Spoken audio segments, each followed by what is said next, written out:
Hey everybody, welcome to day 24 of the 60-day novel writing challenge, where we are going to be talking about adding in transitions between the scenes that we just delineated yesterday. If you haven't hit that subscribe button below, go ahead and click it now, and then whatever it is you're drinking today, go ahead and grab a cup, cozy up, and let's get to writing.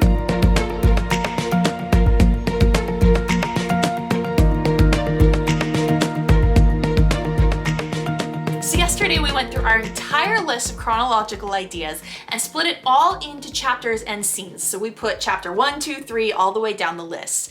Now today we're going to be looking at the transitions between those chapters and between those scenes and how to make them as intriguing as we can. Because if we don't have intrigue leading from one chapter to the next and we don't have anticipation for your reader looking forward to what's going to happen, we run the risk that they could put the book down at that chapter break and not pick it back up. So there are two main ways to make sure your reader does not put the book down at the chapter break. And the first one is that there is something that still needs to be resolved from the previous scene. So that could be like the overarching conflict is moving forward, but they're still looking towards the next step. They want to know what's next.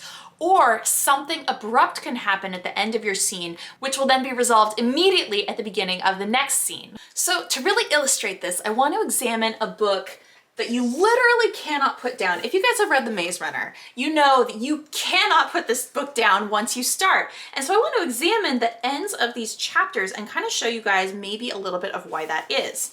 So let's see, this is the end of chapter 8. It says, Thomas moved up behind him to get a good look. Scrawled across the paper in thick black letters were 5 words. She's the last one, ever. Well, now I have to read the next chapter because I have to know why this girl is the last one ever. And if you guys have read this, she like came up an elevator. It's this world of all boys, but she's like the first girl, but she's also now the last one ever. So you of course have to read the next chapter. And then let's see. Oh, so now he has seen this like metallic spider thing scuttling across the ground, and he swore he saw the words wicked scrawled down its rounded back in large green letters. Something so strange had to be investigated. Thomas sprinted after the scurrying spy, and in a matter of seconds he entered the thick copse of trees, and the world became dark. That's the end of that chapter. So of course you're gonna read the next one. You have to know he's just run after the big monster into the trees. You have to know what's gonna happen there. Okay, let's see. Thomas squirmed away on his hands and feet, sucking in breaths of air, and got his first good look at the crazed attacker. It was the sick boy. It was Ben. Well, of course, now we gotta read the next chapter. We gotta know why this boy attacked him. Let's see, the next one. Thomas stared, overcome with curiosity. He had yet to see a runner up close or talk to one. Plus, based on the last couple of days, the runner was home hours early.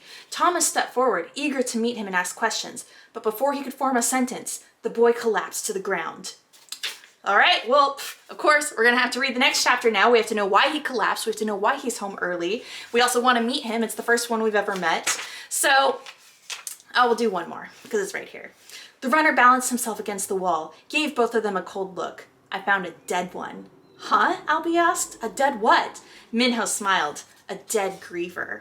So the grievers are like the bad guys. So of course, you're gonna read the next chapter because you want to know how he found a dead griever and like what that means.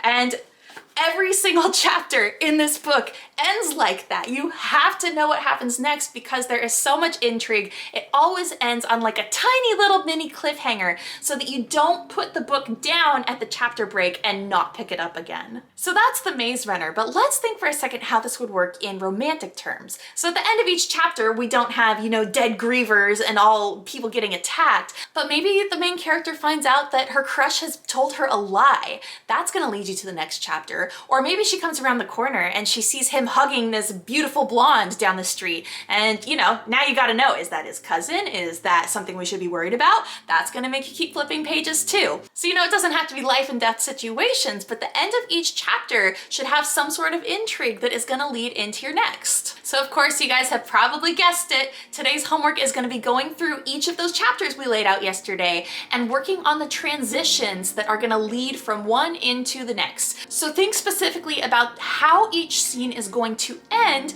and how that is going to leave your reader with some sort of anticipation so they want to keep moving forward. I'm going to jump off to do this as well now, so if you guys haven't hit that subscribe button below, go ahead and click it now, and then I will see you tomorrow for day 25 of the 60-day novel writing challenge.